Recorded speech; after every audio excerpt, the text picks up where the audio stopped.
history is the lie everybody agrees upon. It's a fair statement. Most of history is revisionism in the way it's presented. It gets rewritten according to what is politically convenient at the time. So it becomes almost something mythologized that people accept. And I've seen this various times around the world. I was in Northern Ireland a few weeks ago. The average person in Northern Ireland, Catholic or Protestant, does not know how the so-called dreaded English first arrived in Ireland. Well, Henry II, who was a Norman, he wasn't even English, was threatened by Pope Adrian IV, if he didn't invade Ireland, to put an end to what remained of Celtic Christianity, that he would excommunicate him. How did the English get involved in Ireland? The Pope sent them. William of Orange, his wife, was a Catholic. The Pope blessed him for victory at the Battle of the Boyne and celebrated his victory over James. People have no sense of this. They have no sense about what really happened. It just becomes Protestant, Catholic, orange, green. Tell the lie often enough and people will think it's the truth. People tell a lie. I go to Northern Ireland and the hatred that I've seen in the bigotry. But it's based on revisionism. The founders of Irish republicanism. Charles Parnell was a Protestant. Nefertandi was a Protestant. Jonathan Swift was a Protestant. These Wolftown, they were all Protestants. The Catholic Church never cared about the Irish people. Yet try to tell that to an orange man or to a Catholic. And that's in Britain. The hatred runs back centuries in Ireland. But it runs back thousands of years to what happened in the womb of Rebecca between Jew and Arab. The Middle East is Ireland to the 10th power. And I choose the Irish and Jewish because my own family is a mixture of Irish and Jewish. But it's the same thing. Tell the lie often enough and people will think it's the truth.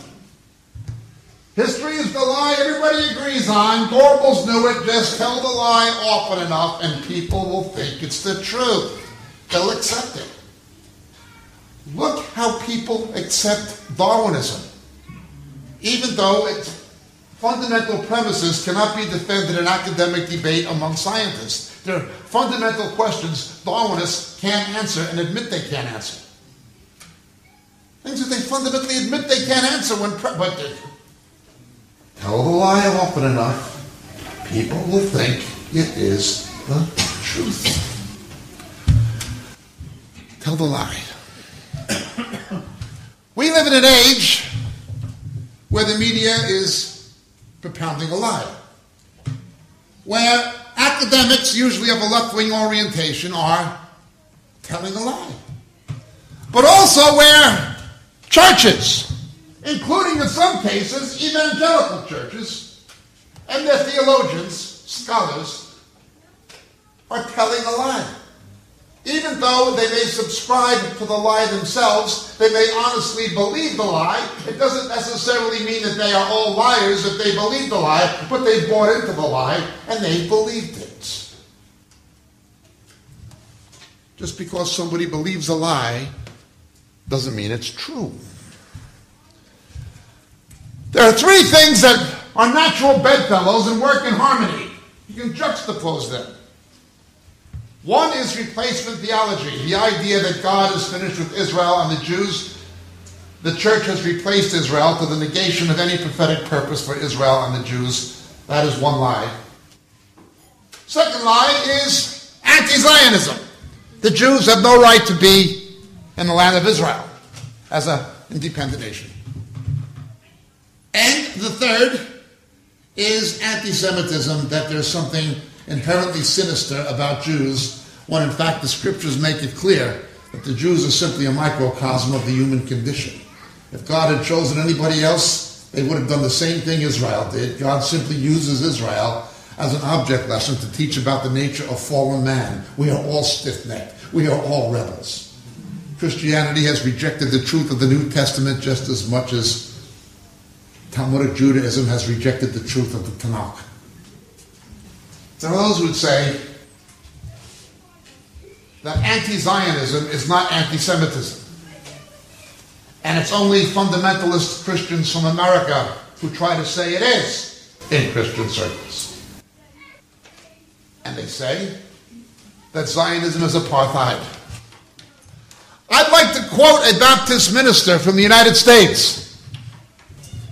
He knew a great deal about apartheid, or its American version was the same thing, segregation.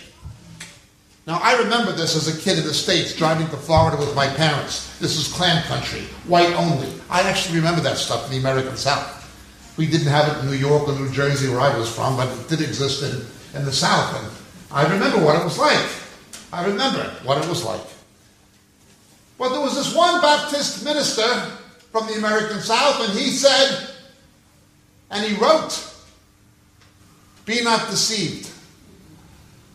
Anti-Zionism is but anti-Semitism." His name was Reverend Dr. Martin Luther King. That's what he said. And that's what he wrote. That's what he believed.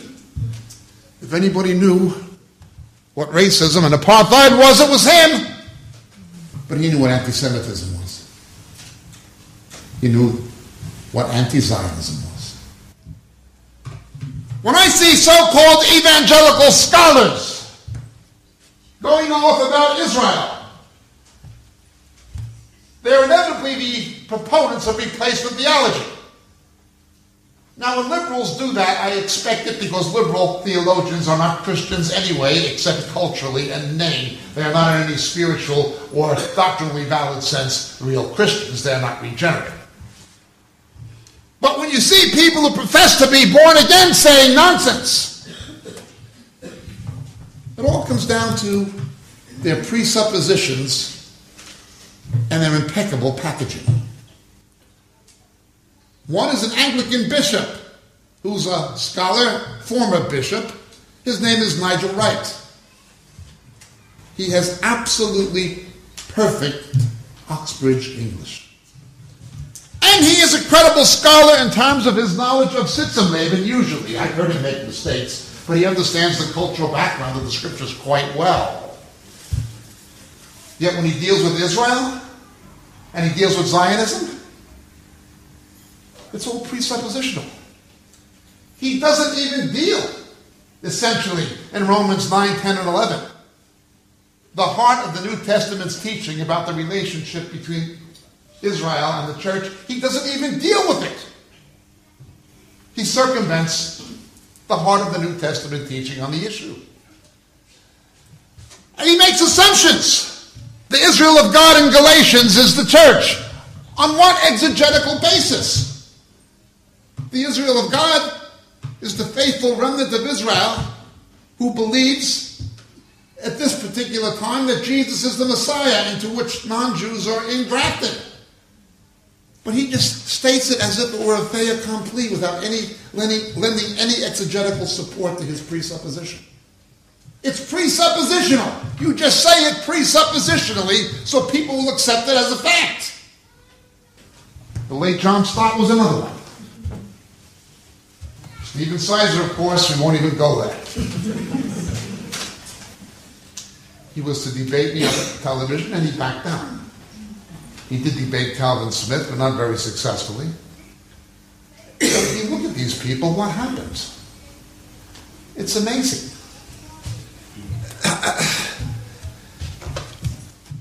When you engage in the issue, they can't argue theologically or doctrinally or exegetically. They always resort to two things: political polemics and religiosity.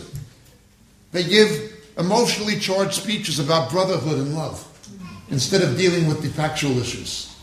Or they turn it into a political dialogue instead of dealing with what the scriptures actually say about Israel prophetically. They can't contend, so they get religious. Or they shift what should be a theological debate into a political one. Not that they're very good at that one either. I pointed out many times, when you see a preacher or a theologian or a Christian author or scholar of any description, even professing to be evangelical, if they are wrong about Israel, I guarantee you they are wrong in some of their other doctrine.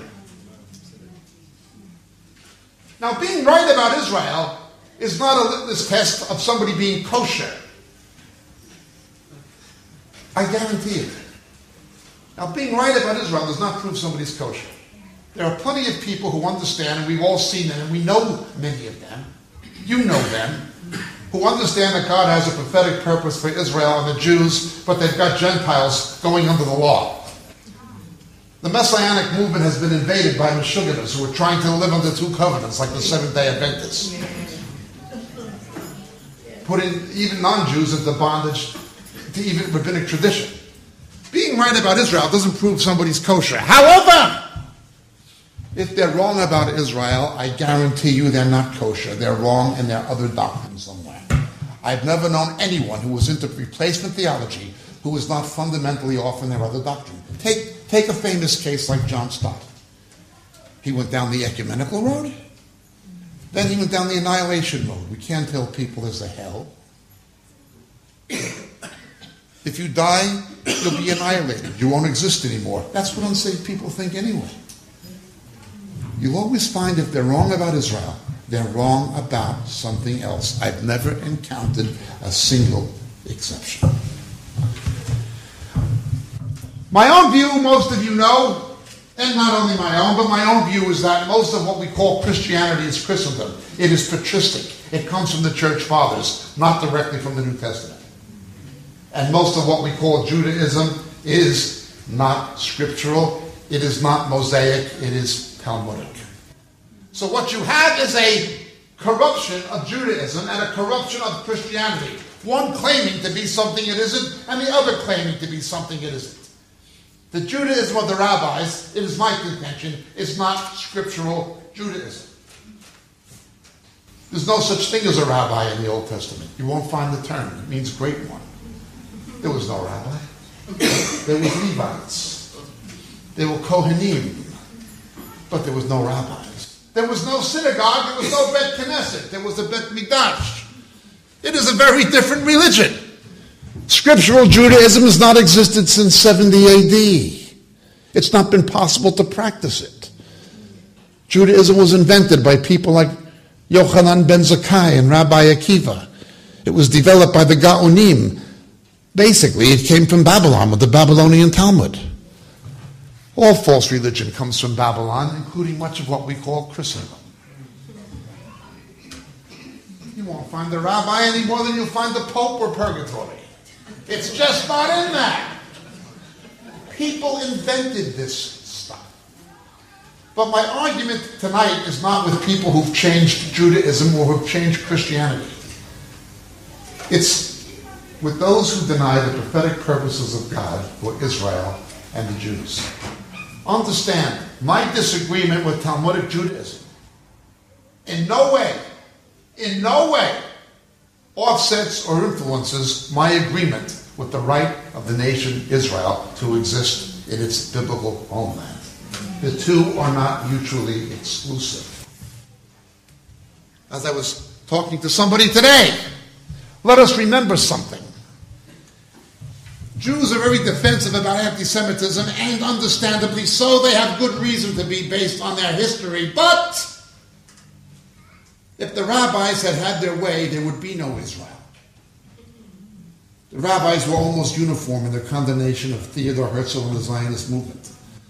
God had to use secular Jews who came out of the Ashkelon, Jewish socialists, to reestablish the nation Israel. He didn't use the religious. The religious condemned it. It wasn't until the 1940s and 1950s and 1960s that religious Zionism really took heavy root in Israel. My question question would be then, if the rabbis are indeed the true shepherds of Israel spiritually, how come God had to use Jewish atheists and Jewish agnostics and Jews who are irreligious to reestablish the Jewish state? Or I would ask another question. Of the 45 or 50 countries in the world professing to be democratic, a liberal rabbi, a reform rabbi, a messianic rabbi, a conservative rabbi can be a rabbi in Australia, in Canada, in France, in Argentina, in Brazil, in the USA. They can be a rabbi anywhere. But there's one country claiming to be a democracy where Jews are denied freedom of religion. That is Israel. Only an Orthodox rabbi can so much as legally perform a wedding or a burial. The one nation claiming to be a democracy that denies Jews freedom of religion is Israel. Don't confuse the two.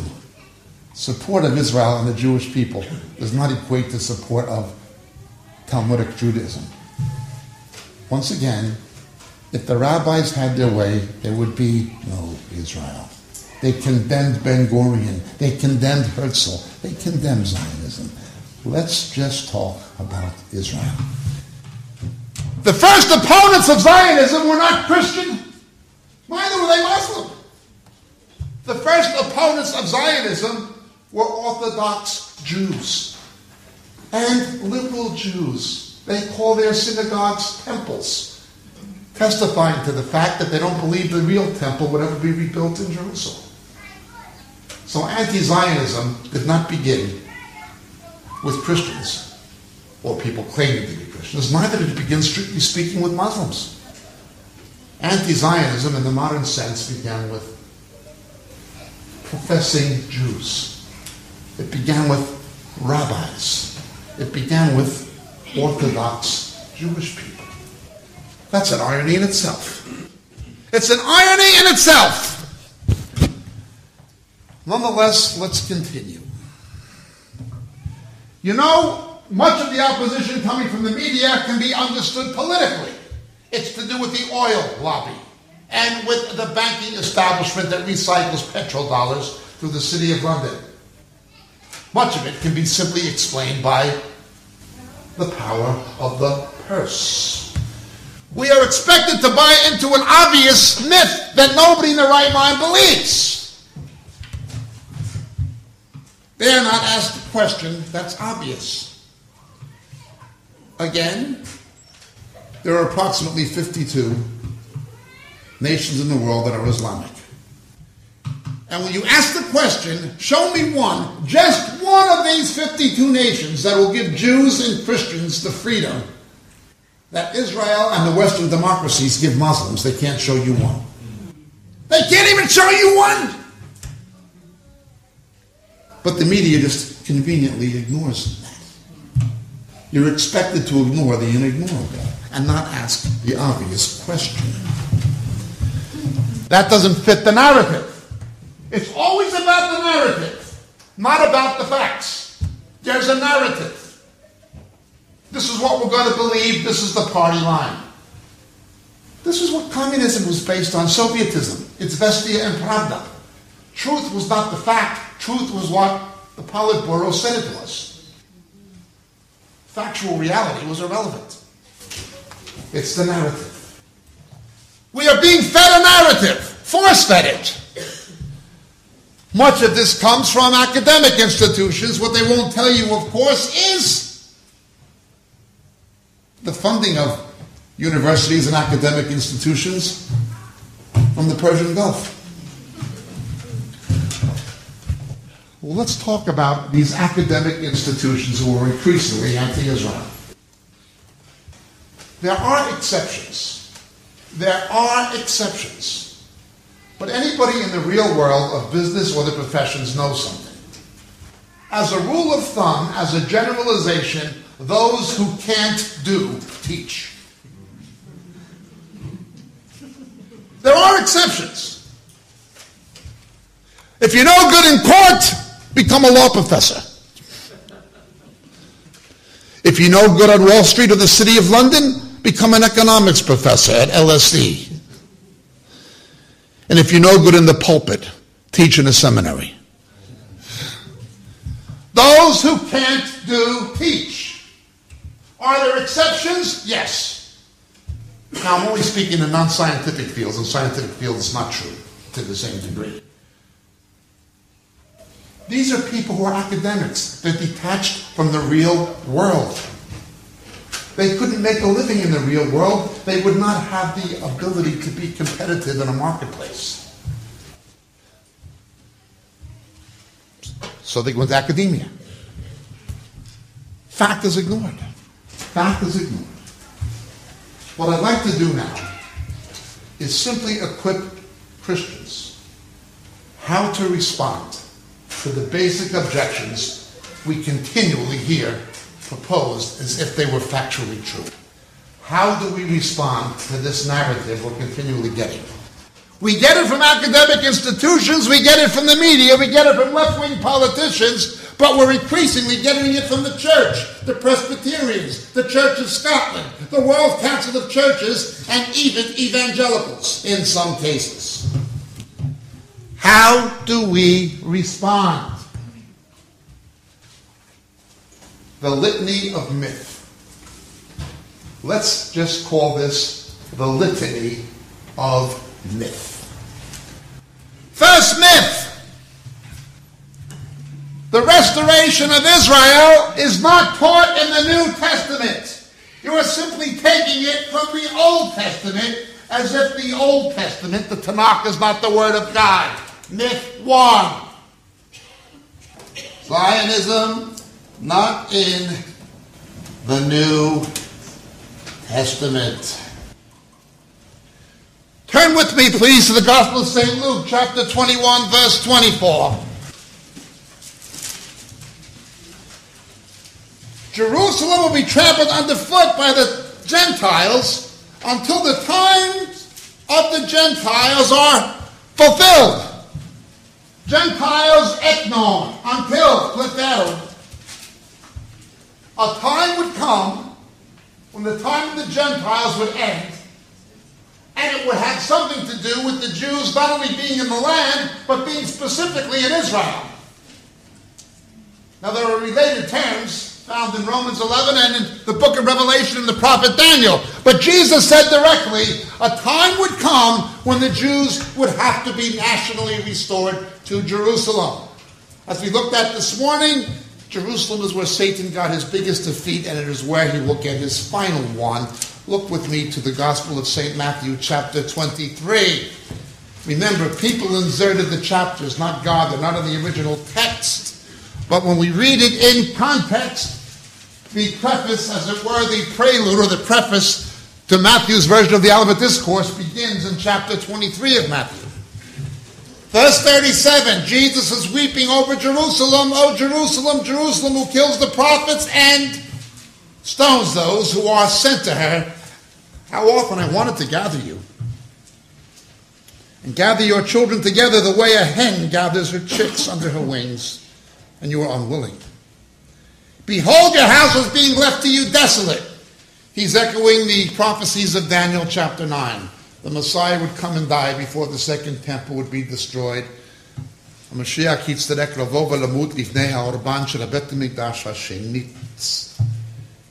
house is being left to you desolate.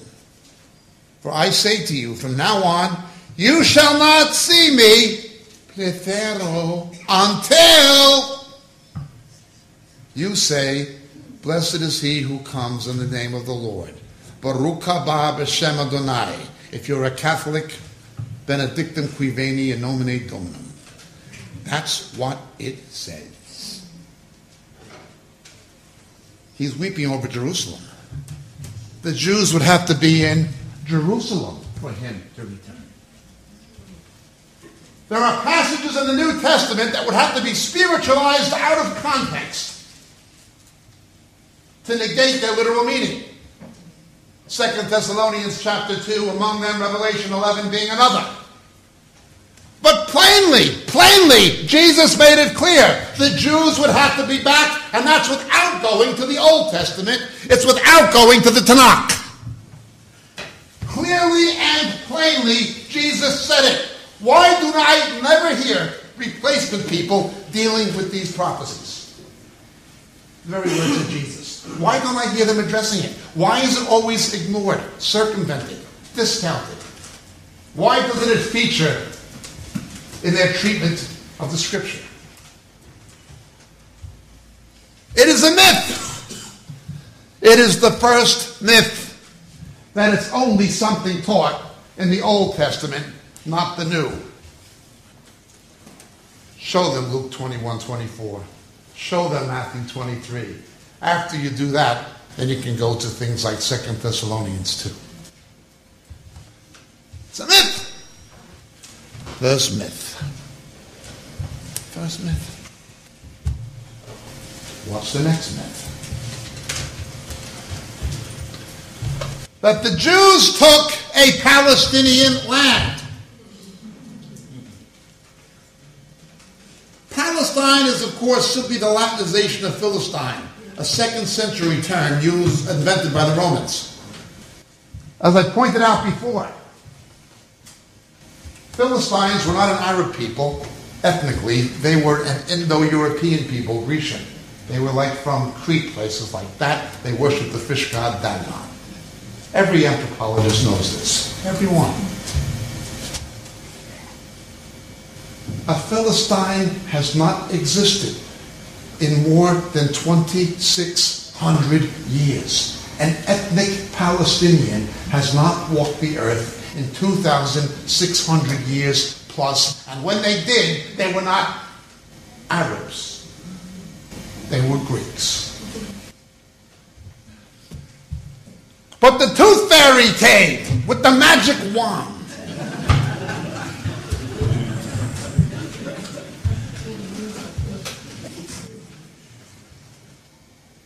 Under the advice of the Soviets during the Cold War pre-1967, the Soviets began giving this name and identity to the Arabs who lived in Gaza, who were kept in subhuman poverty by Nasser and the Egyptian government.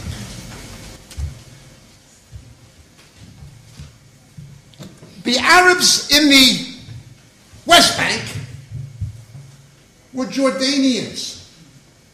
To this day, even the Arabs in the East Bank, in the Hashemite kingdom of Jordan, 7 out of 10 are Palestinian Arabs.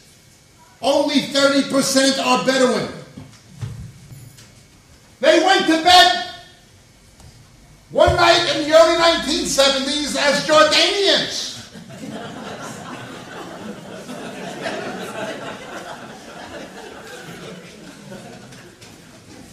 But the tooth fairy flew out the window of the United Nations in my native New York, came across the Atlantic, then across the Mediterranean, and the tooth fairy waved the magic wand. And there was a great metamorphosis. People who went to bed as Jordanians woke up and all of a sudden they were now Palestinian. It's amazing what you can do with the magic wand. Politicians lie. Editorialists lie. Left-wing academics lie, and even theologians lie. Archaeology just gives you facts. You know what a tell is, multiple strata inside an archaeological dig. You go back, strata by strata by strata, century by century by century, and some of these have dozens of strata.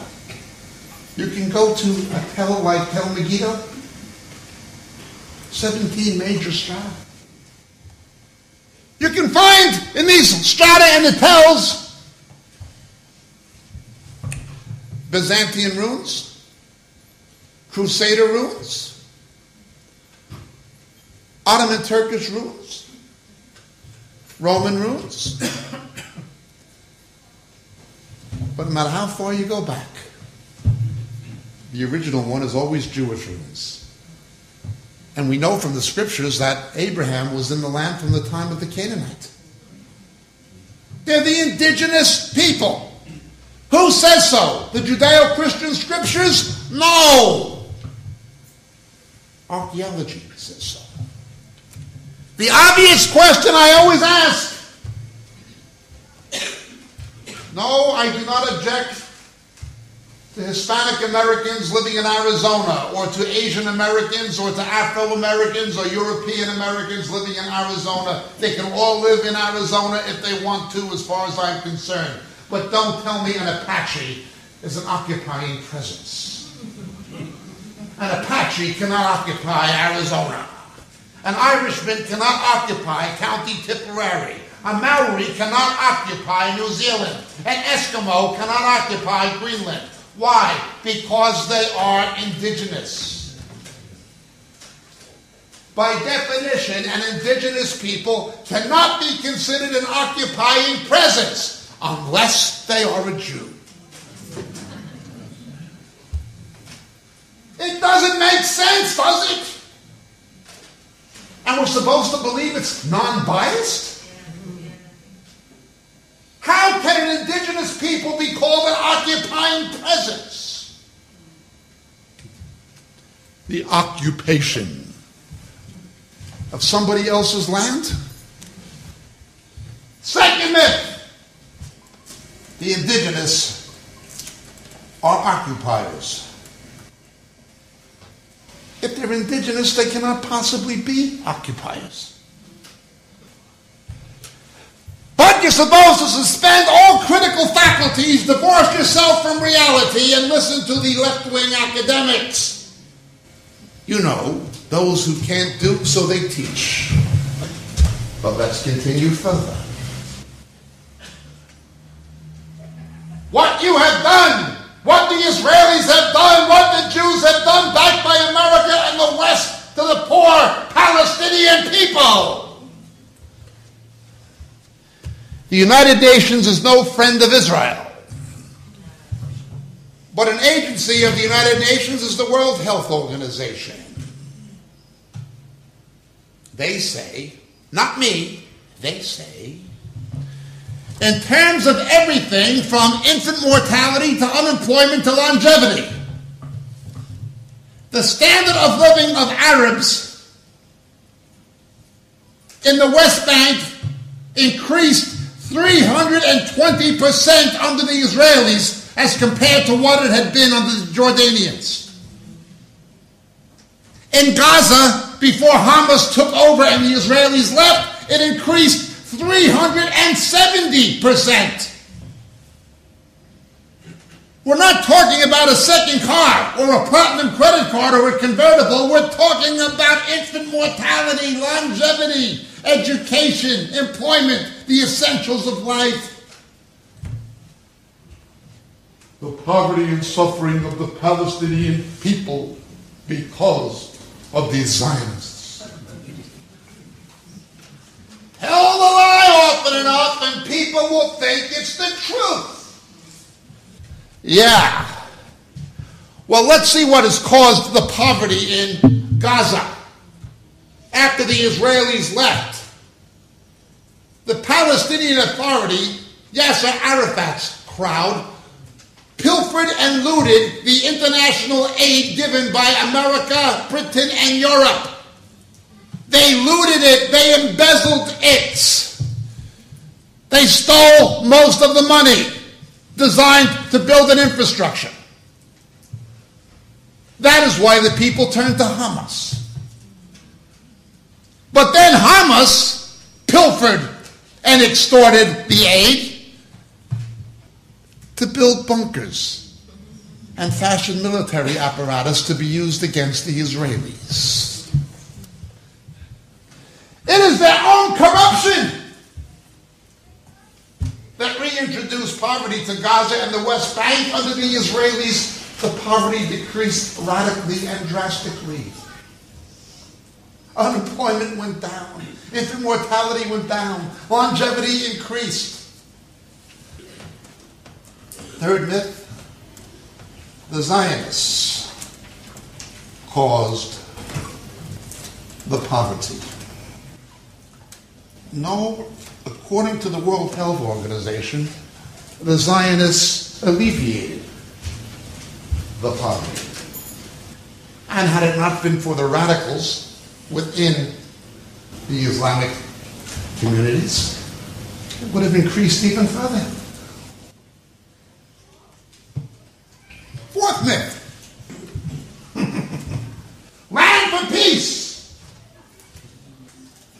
The two-state solution. This is my personal favorite. There were Jewish communities in Gaza and the West Bank up until the 1920s. They were destroyed in Islamic pogroms. The so-called settlements are essentially the reestablishment and reconstruction of Jewish communities that had always been there that were destroyed in jihads. But that's not the main point. Before the House of Saud came to power in the jihad in Saudi Arabia, King Musharraf of Saudi Arabia said, then called just Arabia, Israel is for the Jews. Before the Ba'ath Party deposed the monarchy in Iraq, King Faisal II of Iraq said, Israel is for the Jews. A two-state solution. There is and has always been a two-state solution. The League of Nations said, we're going to give this to the Zionists. The rest will be for the Arabs. In 1948, the United Nations said there's a two-state solution. Although the Israelis only got 21% of what was promised to them by the British and by the League of Nations, they took it for the sake of peace and to have something. But now let's fast forward a bit to the later 20th century. In 1968, King Hussein of Jordan, who I met when I was 15 years old in Virginia, the father of the present King Abdullah, who saw his own grandfather, King Abdullah I, assassinated by the Mufti's men in the Mosque of Aqsa on the Temple Mount on the Har HaBayit. He said, Jordan is Palestine. In 1968, before Black September, Yasser Arafat said, Palestine is Jordan. There is a Palestinian Arab Muslim state. Who said so? Yasser Arafat. The government of Jordan. Her Majesty's government, the British government, the League of Nations, the United Nations. They all said there is a Palestinian Arab Muslim state. They all said there's a two-state solution. Now they want a two-state solution. They've always had a two-state solution. But they don't want a two-state solution. You've got a Hamas government in Gaza, and you have a Palestinian Authority government in the West Bank. So now you have a 1, 2, 3, 4-state solution. They want a second and a third Palestinian Muslim state. But that's not enough either. They want a law of return, allowing Arabs of Palestinian descent, as they call it, to return not to the West Bank or to Gaza, but to Israel proper.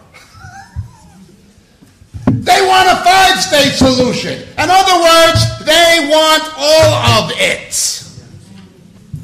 It is a lie. You want a 2-state solution? You have one. You've always had one. What are you even talking about? The British government said you have one. The UN said you have one. The League of Nations said you have one. The Jordanians said you have one. Arafat said you have one. Only when Arafat tried on the Jordanians what he tried on the Israelis. The British trained and equipped Jordanian legion massacred between 15 and 18,000 of Arafat's followers in 12 days in Black September 1970. The Jordanians knew what Arafat was. They massacred them. A lie everybody agrees on. Well, let's continue even further. Land for peace! Twice Israel was forced to go into southern Lebanon against its will to stop Katyusha rockets from falling on Galilee, from hitting Nahariya and Metula and Kiryat Shmona and Carmiel, and then Haifa. Under international pressure, both times the Israelis left southern Lebanon only to have to go back again. Oh, they left Gaza unilaterally. They left it. Uprooted any Jews who lived there. The next day, Katyushas were fired at Sderot in the suburbs of Tel Aviv. When Muslims talk to the Western press, they say they want peace. Salim. When they talk to each other, they say they want hudna. The Islamic doctrine of tahweed, permissible lying. You are allowed to say you believe in peace when you believe in war because they don't see it as a lie. They see it as military disinformation against the infidel.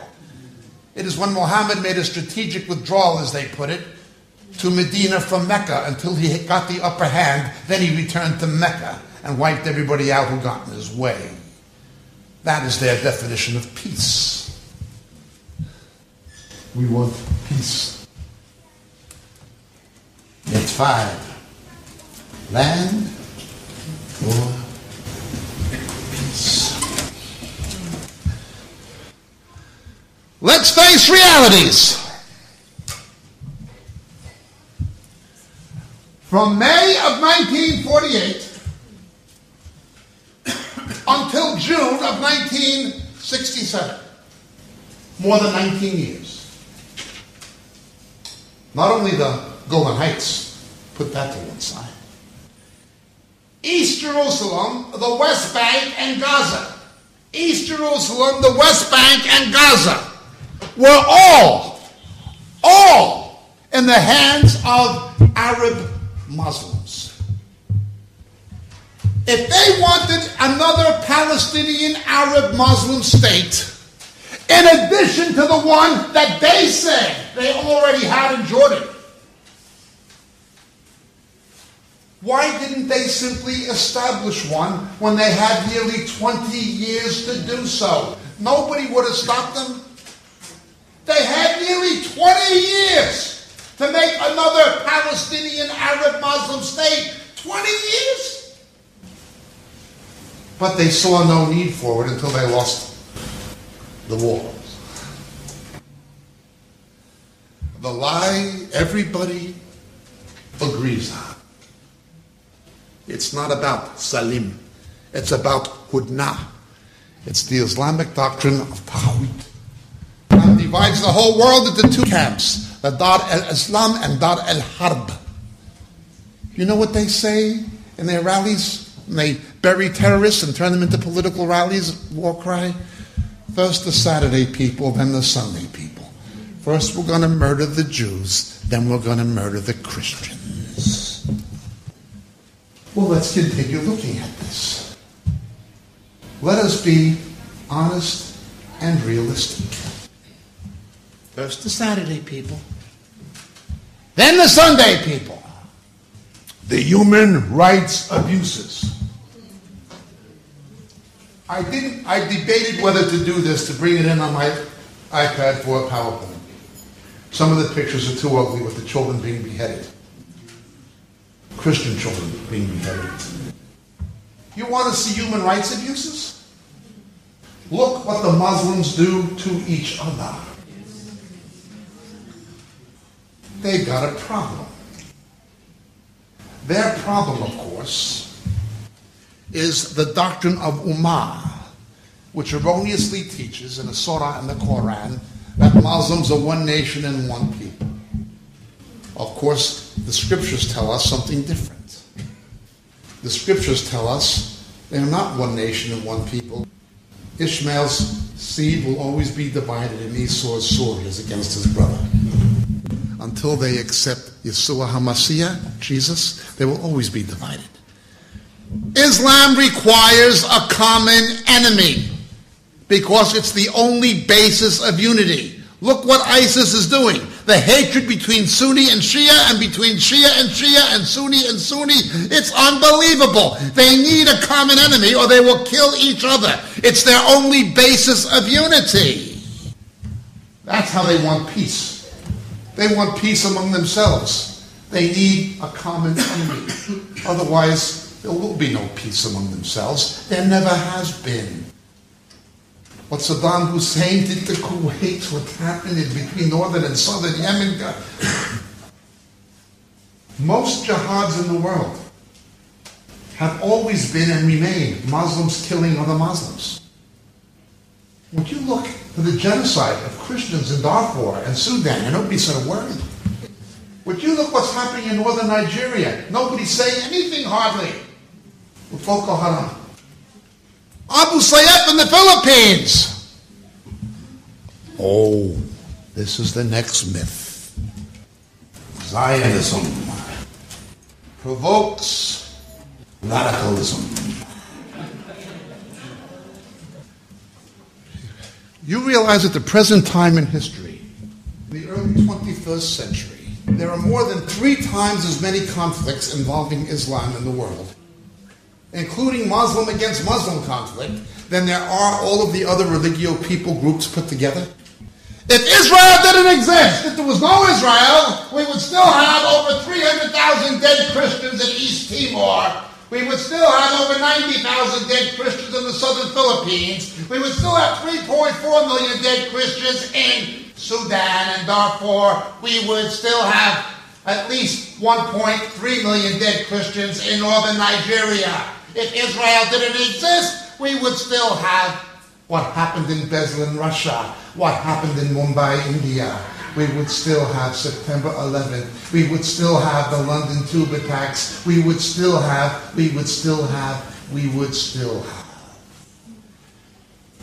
Everybody who knows anything really knows the only thing Israel is guilty of is what every civilized nation should be guilty of, standing up to them. It does not provoke radicalism. It defends itself from radicalism. Next myth. These Zionists, who were not a religious movement, and you premillennial Christians who support it, you're trying to force your religious views on other people. Leave faith out of the political arena. Just deal with the historical and legal issues. Let's do that. Arab Muslims are not indigenous. The archaeological record testifies to that. Most people who call themselves Palestinian Arabs are the grandchildren and great-grandchildren of people who immigrated illegally under the British, coming for a better standard of living than existed in most Muslim countries because of the British mandate and because of Zionism. Most of the land was either desert or swamp. The Jews did not expropriate private land. In 1948, the Israelis pled for peace. The United Arab Command told those people to leave and will push the Zionists into the sea, then go back. So they left. But the Zionists pushed them into the sea. Now they want to come back. Sorry, you checked out. We've reserved your room for another guest. That's what happened. Of course, the Jewish refugees who came from Morocco, Algeria, Tunisia, Iraq, that doesn't factor into the equation either.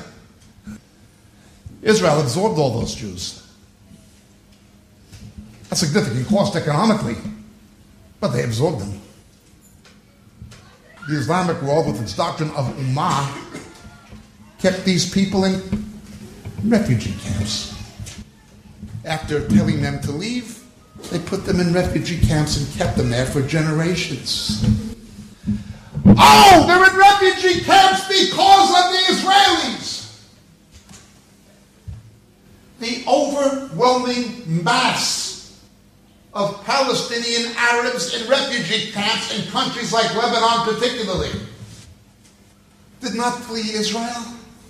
They fled Jordan with Black September. King Hussein drove tens of thousands of them out of the country. They came from Jordan. Whose fault is it that Arafat tried to take over Jordan and the Jordanians kicked his teeth down his throat and drove his followers out? It's the fault of the Israelis. The lie everybody agrees on. You try to force your views. You try to force your religious views on others. Your scriptures say that. You try to force your religious convictions, they say. Yes, the Hebrew scriptures and the New Testament say the Jews will go back to that land. That is clear. But even if it didn't, the archaeological record says they are indigenous. The legal and historical record says the land was partitioned legally. It was not expropriated. What they have, they were forced to conquer in self-defense. It's not Israel or the Christians who support Israel who have to make the claim based on Scripture. Islam's only claim is Dar el-Islam and Dar el-Harb. They teach that once Muslims conquer a land, Allah has given it to them, and it's part of Dar al-Islam. It's theirs by divine right from their God, Allah. It's Islam that demands you accept the teachings of its religion. It has no historical basis for its claims. It's Islam that demands you pander to their beliefs. The same as here, demanding that Tesco sell halal meat.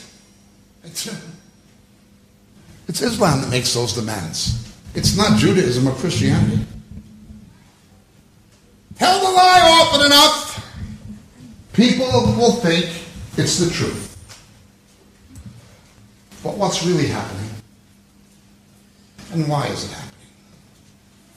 Why is such an obvious series of myths allowed to be propagated as if it had some factual basis, when it has no basis in fact?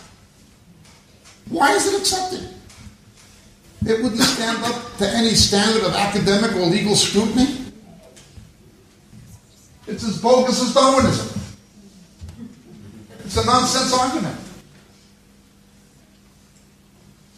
Well, let's see what's really happening. But more importantly, let's look at what's going to happen. Turn with me, please, to Zechariah. Who was really responsible for this mess? Is it the Zionists? Is it the Muslims? Is it the devil? Who is responsible for this mess? Zechariah 12:10 tells us, the burden of the word of the Lord concerning Israel. Thus declares the Lord, who stretches out the heavens, who lays the foundations of the earth and forms the spirit of man within him. Behold, I am going to make Jerusalem a cup that causes reeling to all the people around. And when the siege is against Jerusalem, it'll also be against Judah. No, the one who's causing this is not primarily the devil, although he has a hand in it. No, it is not Islam or the Arab nations, although they have a hand in it. At least they are stooges in the scenario. And no, it is not the Zionists or the Jews or the Christians who support them. The Lord is going to make Jerusalem a heavy burden. This is God dealing with the children of Abraham, both Jew and Arab. As as I've said repeatedly for many years. Through Abraham, all the peoples of the earth would be blessed. Through his seed, the Messiah would come. You would think that the first nations to embrace the gospel, the promise to Abraham, would be Jew and Arab. Of all the nations in the world, who are the two most difficult to see come to faith in the promise to Abraham? Jew and Arab. I see Asians here, I see Africans here, I see Anglo-Saxons and Celts. A few Jews who believe by the grace of God. Maybe there's one or two Arab brethren I have not met, I don't know. But the descendants of Abraham are in the conspicuous minority, aren't they? Eskimos believe, Koreans believe, and you go to Seoul, Korea, there's a huge church with a massive steeple and a gargantuan choir. Every other street looks like Alabama.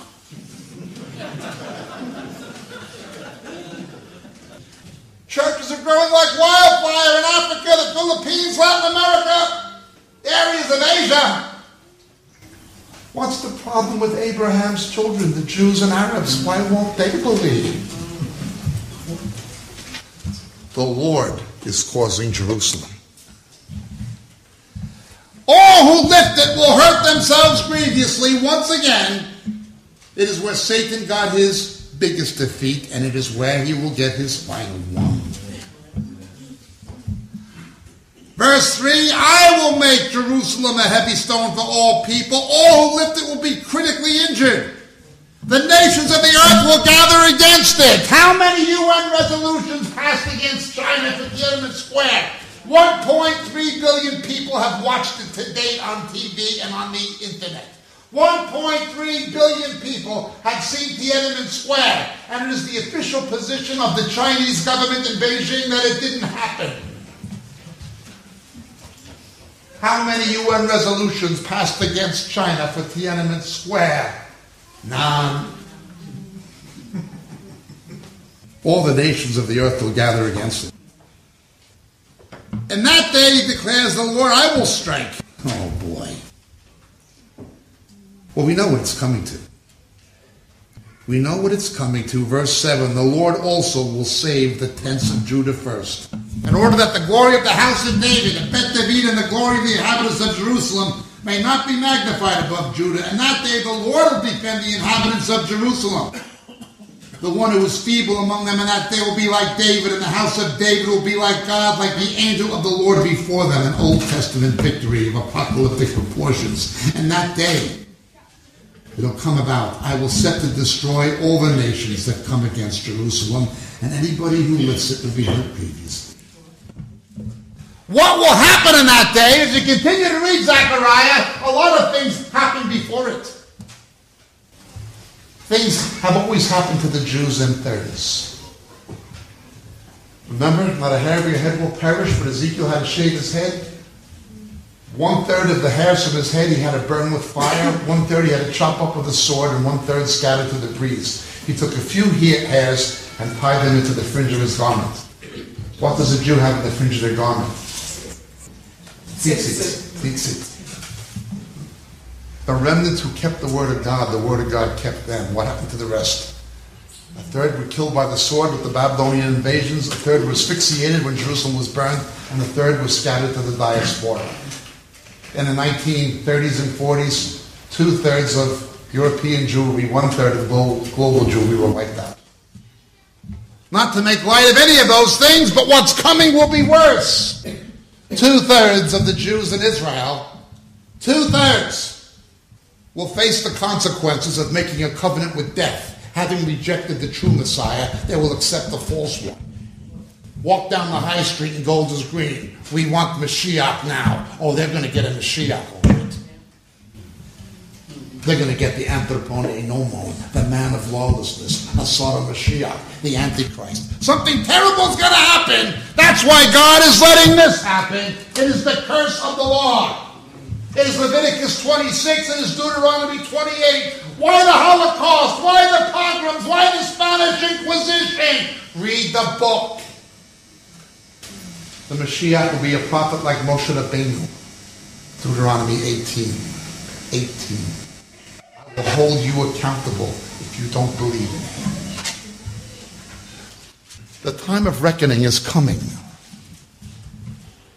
The Jews are back in the land. They are back in the camp. Something is taking shape on the Temple Mount as we speak, as we looked at this morning. Those prophecies of Revelation 11, the stage is being set, but they're not as obvious.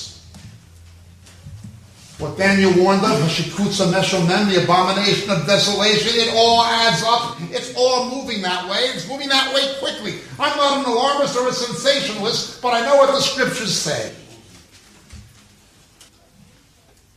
Yes, we should defend Israel. Yes, as believers, we should stand with Israel and the Jews. But don't expect them to stand with you. Because when you tell them that their Messiah has come and he's their only hope, they're not going to like you too much either. How much do you love them? Do you love Israel enough to tell them the truth? Do you love the Arabs enough to tell them the truth? When you really love somebody, you accept the fact that they may not love you back. You love them because God does. Don't expect anything from them. But for the one here, and the one there, for that Jew, for that Arab, for that descendant of Abraham, who comes to faith in the promise of Abraham, it's worth it. I was in Israel a few weeks ago, witnessing to some young Israelis. They were all army guys. They were from Sayed. They were from commando units. Sayed Sanhanim and Sayed Makkah. They were special forces guys. I take them up to the Yom Moreh, and I was opening the scriptures and showing what happened with them. They never heard this from the rabbis. They never heard it. I was showing them about their own Messiah. They were listening keen. One of them's on the verge of getting saved. Please pray for him. Yes, we need to stand with Israel. But you can't stand with them if you don't tell them the truth. Don't get me wrong. When I see people who are trying to bless Israel without the gospel, and just think they have to support Zionism and God's going to... They may have good intention, but with no preacher, how shall they hear? Come on. We are told in Ezekiel and we're told in the book of Acts, I will require their blood of your hands. Oh yes, I support Zionism. I support the Jews. My family are Jewish. The best way to support the Jews is to tell them about their own Messiah. The best way to support Israel is to pray for the salvation of Israel and to support the evangelism of the Jews and the Arabs. That's the only thing going to save them. Yes, we need to refute these lies. Write this down. These are the lies you're hearing. These are the lies that need to be refuted. But these lies, and every one of these things is a myth. Every one of these lies disgusts me, turns my stomach. The hypocrisy, the outrage. It's beyond audacity. Every one of those lies bothers me. But there's another kind of lie that bothers me even more. That lie that there is some hope for Israel and the Jew without a saving faith in their Messiah. That lie that says he has not come, that Yeshua was not the one. I told the story this morning, if you weren't here. Something on the internet a few weeks ago by a Chabad rabbi from Operation Judaism. It's been on the internet for some months. And I watched what he was saying. And he was instructing young Jewish people, and he was instructing young Orthodox Jews how to refute the quote-unquote missionaries' interpretation of Daniel 9, how to refute the Christians, how to refute the Messianic Jews, how to refute Daniel 9. He said, now you see, if you count out these days from the time of Nebuchadnezzar's decree, as the Christians say, it would mean that Jesus died in 39 CE AD. Even the Christians themselves admit he died in 31, 32, 33. It couldn't possibly be. Every rabbi knows in a 19-year cycle there are 7 leap years with 2 months of Adar, this year being one of them. When you take into account the leap years that every rabbi knows about, it comes out to 32 AD. Of course, he didn't tell them what it says in Yalkut about Daniel 9, where the ancient rabbis said the Messiah would have to exit by 33 AD. In other words, he lied. He lied. When the left-wing media lies against Israel and against the Zionists and against the Jews, I don't like it when the media lies against Israel and against the Jews. When left-wing academics lie against Israel and the Jews, I don't like it when left-wing academics lie against Israel and against the Jews. When so-called Christian theologians lie against Israel and against the Jews, I don't like it when so-called Christians lie against Israel and against the Jews. But what do I do when rabbis lie against Israel and against the Jews? Before the Messiah, I am telling you the truth. It's the lie everybody agrees on. How can any Jew protest these lies when he's bought into a lie himself? They condemned Herzl. They condemned Ben-Gurion. They condemned Zionism. Of all the democracies in the world, only Israel denies Jews freedom of religion? How can you complain about anti-Semitism when you do that to your own people? Now look, don't get me wrong.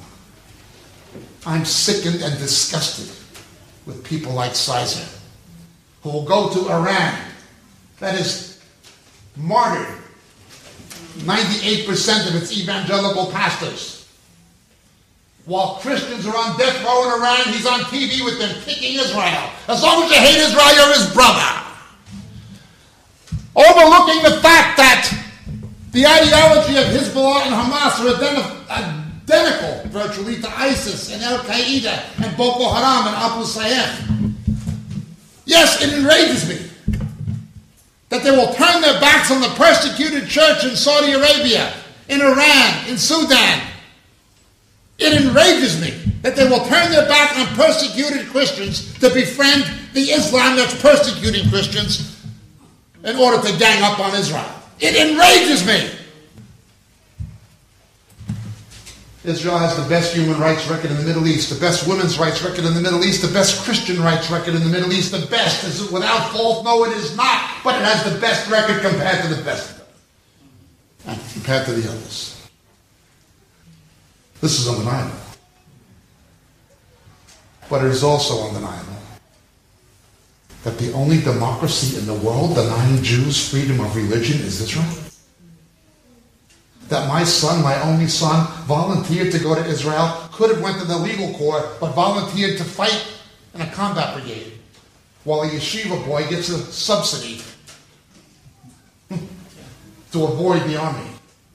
Is that freedom? Is that integrity? Is that democracy? Quite a thing. Quite a thing. I was talking to somebody this afternoon. You think of the Jewish intellectual, of the Jewish Nobel laureate. You think of the Jewish entrepreneur. And that is a relatively recent development since the Haskalah, since the Jewish Enlightenment. For centuries, Jewish learning and culture was controlled by rabbis. They were the people of the shtetl. If the rabbis had their way, when they did have their way, there was no Zionism.